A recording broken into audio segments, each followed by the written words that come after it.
Now, when I was a spring chicken, a fluffy duck, a hairless kitten, I was a trainee book publicist and I was training to get things in newspapers. That was my job. And one of the things that I did quite a lot was pitch to big newspaper editors to try and get the books into the newspapers. Now, there was one very notorious features editor who I would always pitch to, and I would either get a no or complete radio silence. But there was this one book I really believed in, so I kept emailing her and I was like, here's why it's a good book, here's why people need to hear about it, please. And eventually, after lots of inbox slapping, I get a one-line email in reply. And I will never, in my heart of hearts, ever forget what it said. 5 words. Darling, this is not news. Humiliating, hilarious, and as I've got older, has left me asking, what is news? And who decides that? Let's get into it.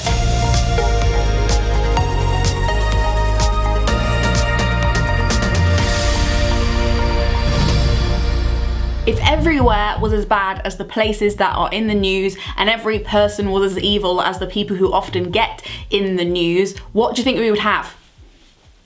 No news. The events that we see in the news now wouldn't be bad news. They wouldn't be news at all. If every husband that had a wife was killing her, it wouldn't be shocking or reported or even viewed as extraordinary. If every river was filled with sewage, they wouldn't send a camera crew out. If every...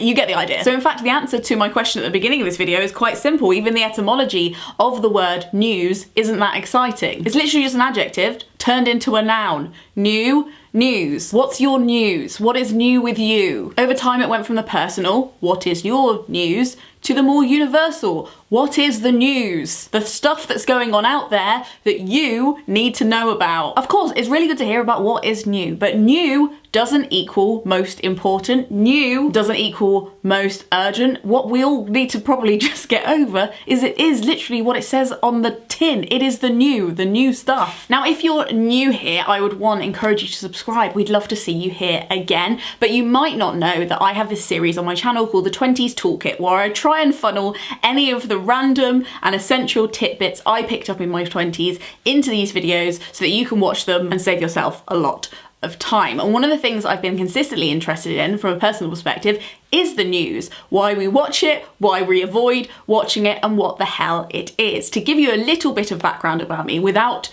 being able to say too much, I've not only worked as a publicist and a publicity manager, pitching to newspapers, working with newspapers for 1 year and 1 year only. I worked at a national newspaper that was the opposite of my own political persuasion. We'll call it my gap year at the Tory party. And while I cannot, for obvious reasons, divulge any of the really great stories I have from working there, although I will be leaving them in an unnamed manuscript in my house before I die so they can be published posthumously, it is worth saying that I'm not chatting out of my arse with this video. I learned a lot about how the news works, good and bad. It gave me a lot of insight, all of these different jobs. And while I'm going to try and be as fair and balanced in this video as I can, it is worth saying that nothing I learned working with both right and left wing newspapers dissuaded me from the learnings and opinions I'm about to share here. So here are some things to remember when reading the news in your 20s. But first, I want to tell you about this video's sponsor, because they are people that are not only telling you about a big problem that is happening in the world that doesn't really get on the news very much, but they're actually doing something about it. Who gives a crap? They do. They literally do.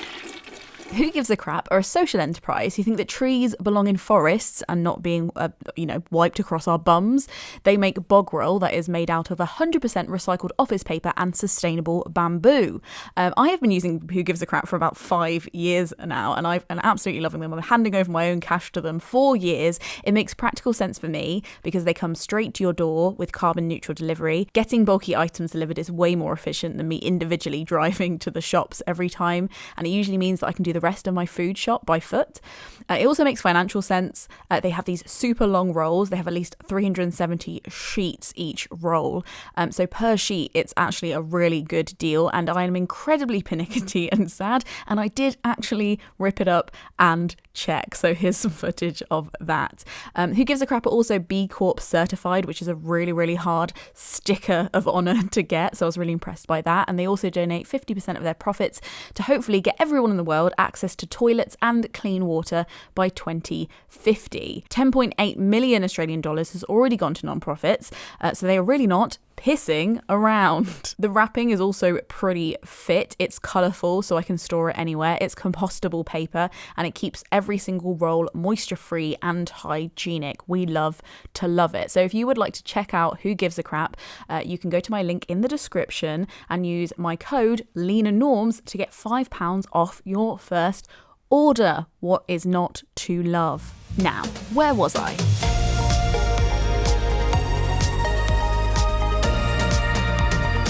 Who owns the news is important.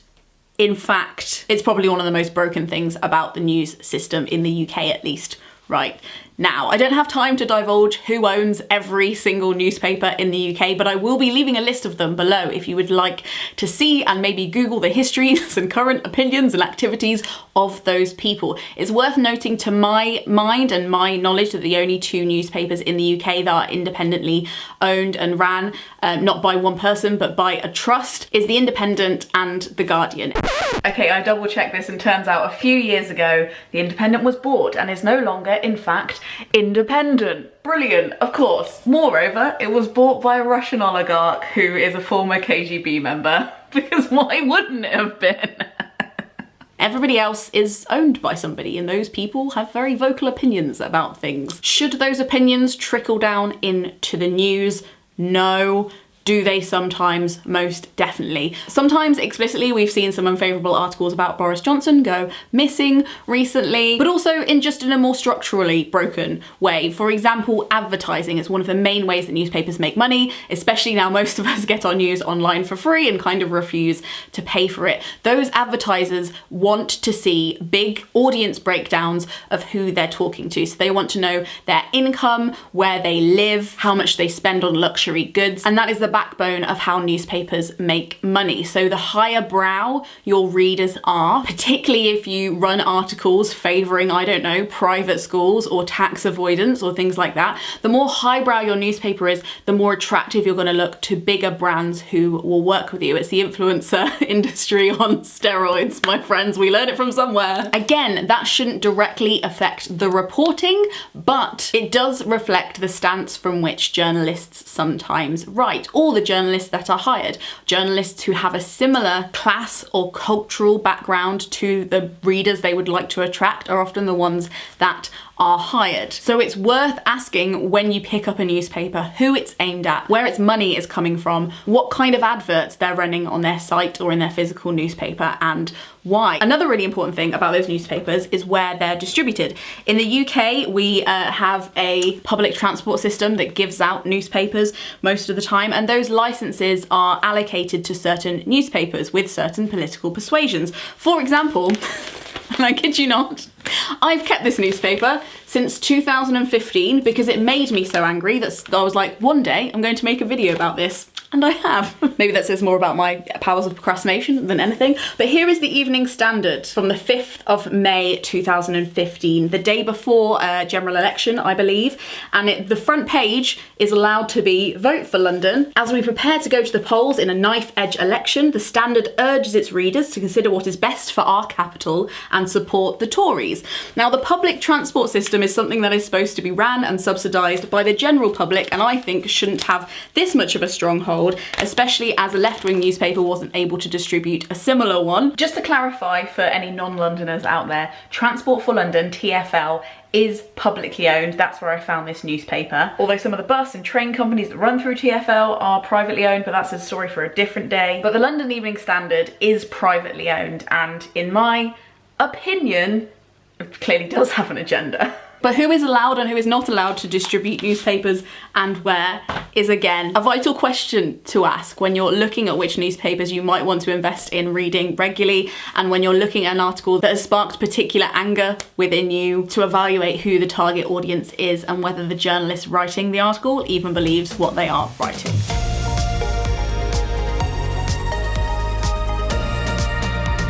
A factoid is not a fact. Somebody can give you a little bit of the truth out of context and it sounds like something that is truly relevant and real. For example, a journalist could tell you how many people died within a certain year from a certain thing, but if they don't give you the context of that within 5, 10 or 20 years, you're not sure yourself as a reader whether that's a high number or not. The same with percentages. You can say 70% of women would like to have their abortion rights taken away, but where did they get that section of women? How many women did they ask? And where did they find those women? There are often things that are left out of newspaper articles, either for brevity reasons or because they're retrospectively trying to back up a point of view they already have. And a factoid is just that, a number floating in the air without its context. Here's another example. Man dies in bridge accident. Because we're humans and we like faces and we care about stories, the newspaper cycles will often have more success when telling us about the backstory of this man, where he came from, interviewing his friends. That is not unimportant, but what the relevant information that is truly news or might be news to the general public is the safety regulations of the bridge. Over-exaggerated attention or performative empathy for this man or his family won't help the man or probably comfort the family. In some cases, it usually traumatizes them further. What would really help everybody is fixing the fucking bridge so this doesn't happen again. That is what is truly relevant and what is truly news. You have to remember that unlike a town crier who would usually turn up in the town square when something had happened and ring their bell, tell you about it, newspapers have a set amount of space they need to fill, especially when they've pre-sold their adverts. So they need to fill a certain amount of pages with news,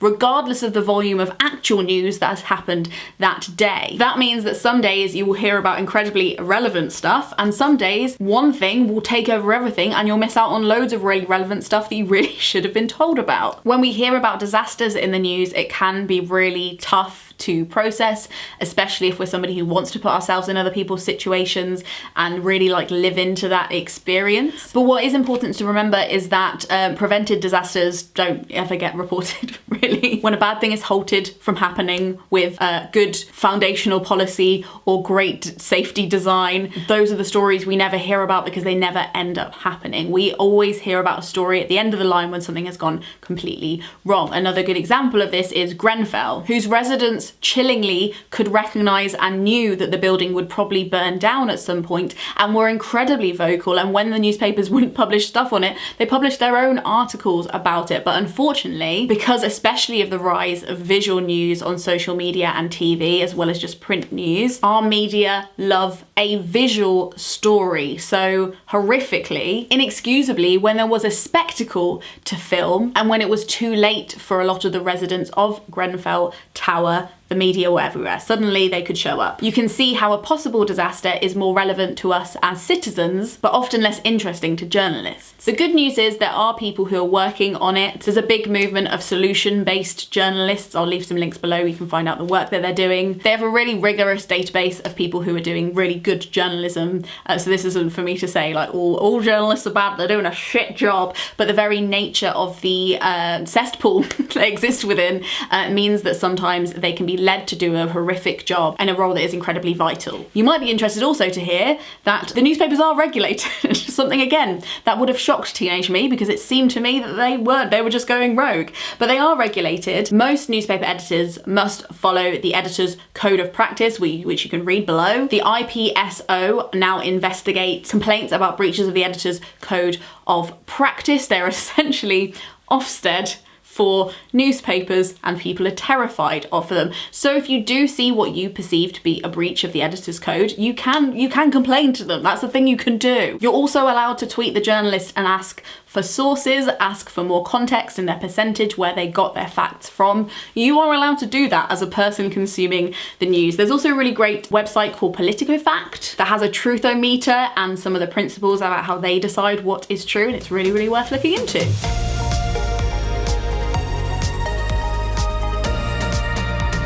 Beware of empathy spotlighting. There's lots about empathy spotlighting in this book, Against Empathy, The Case for Rational Compassion.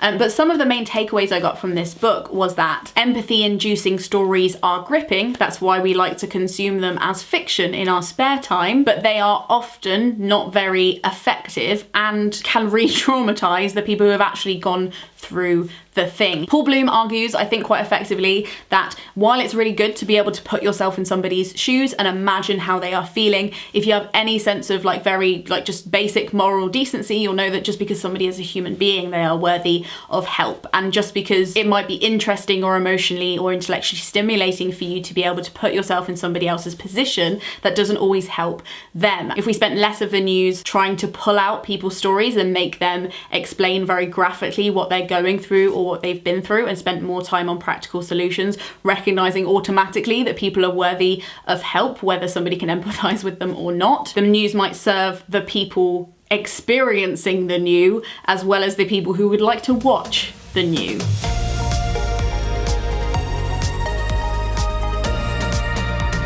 The news creates audience members, not change. If you broke your ankle, right, you're like, shit, this really hurts, would you like 30 people staring at you, asking how it felt, or would you like one person helping you up and getting you to A&E? This is the type of learned helplessness that the news helps us feel, especially when they are pumping the same stories at us with very little action points. It makes us feel like we are very small and we are very helpless. Because stories are more effective as an audience member if you feel like the story is directed at you, a news story that fails to give us the context of the horror that they are showing can trigger a freeze response in us rather than a logical one that will be able to act. Newscasters love a visual story, which is why most terrorist attacks, you'll notice, are incredibly visually symbolic. They deal in spectacles as well as killing people. In fact, from the stats I can find, 50 people a year on average die in the EU from terror attacks, whereas 60,000 people die from suicide. Because the suicide is an ongoing problem that is no longer news to a lot of news outlets. Both are obviously devastating and important, but one gets a lot more weight than the other.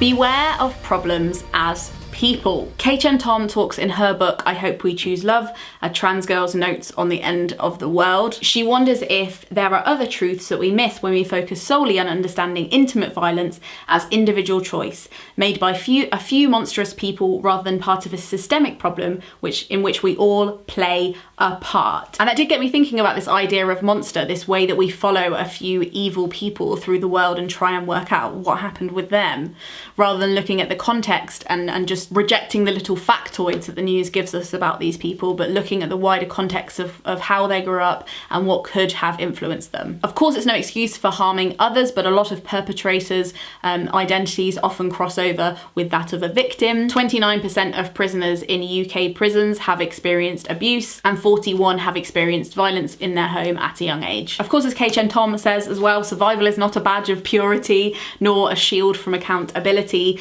but justice is a slow process of naming and transforming violence into growth and repair. So when you see a person presented as the problem, ask yourself if that problem might be bigger than one person.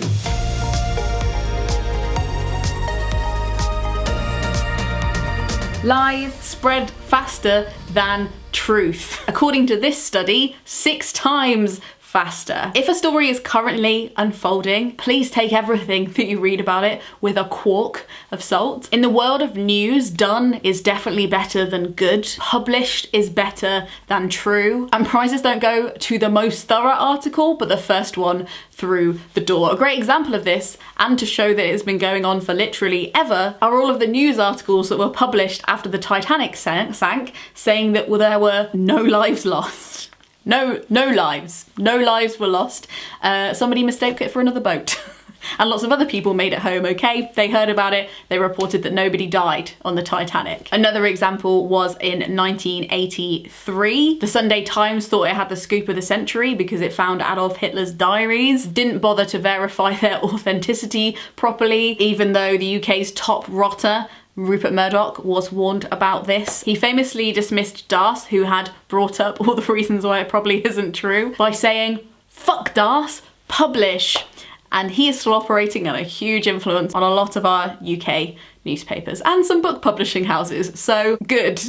We call this availability bias, that the information that is most readily available is assumed to be the most important. When it comes to currently unfolding news as well, a little addendum must be placed here, as I've said many times, but we'll reiterate again, do not ask influencers for news. We shouldn't be giving it to you. Currently unfolding things are incredibly delicate, and if you want to create a world in which people look to influencers for current news affair options instead of professionals, you're two sandwiches short of a picnic. I don't understand, but that's another reason why I have a highlight on my Instagram explaining why I don't share currently unfolding news.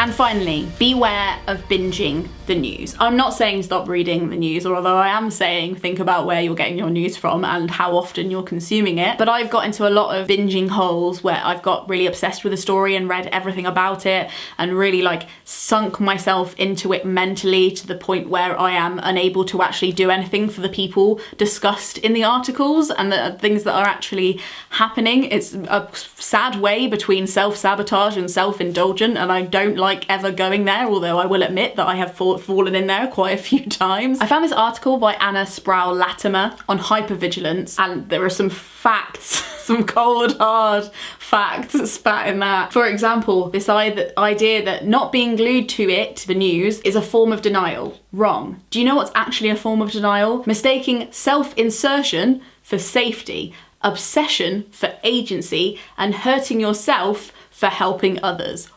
Oh, it is so good to be aware of what's happening all over the world. But confusingly, having your head stuck in the news cycle all day isn't the way to do that, in my opinion. I also learnt recently that secondhand PTSD is a thing, as if we didn't have enough to stress about. I'll leave Dr. Pam Ramsden's report from the University of Bradford below. It makes a really fascinating read. But in that study where they exposed people to a high level of news, 20% of participants scored really high in clinical measures for PTSD, even though none had previous trauma and none were present at those traumatic events. They just watched them on social media.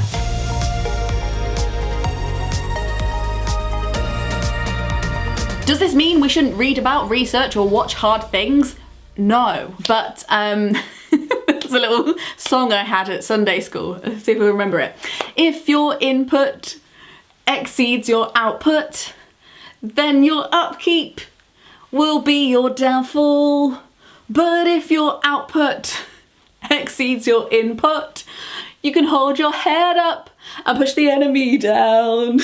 Did I just sing that on the internet? Good. But it's made a lot of sense to me over the years. Balancing your input of how much information you're taking in with your output, how much you're doing in the world and how much you're really interacting and experiencing the world is important, and that is individual. You have to look at that yourself. Nobody can do that work for you. What I do know is that we can drown in facts without it actually adding to our base knowledge of something. I often feel like the news makes me feel important, like I am the queen in the crown with her little box that she gets delivered all the time with all of the important documents she needs to read for the day. But you are, I'm sad to report, one person, and you can't be abreast of everything, nor would I personally want to. For example, you wouldn't take a 1-minute trip to Paris or watch a 2-minute summary of a film. You know that you only get value from it when you engage in it for a long period of time and look at it from all angles, sit through the whole thing. Engaging often with something isn't the same as engaging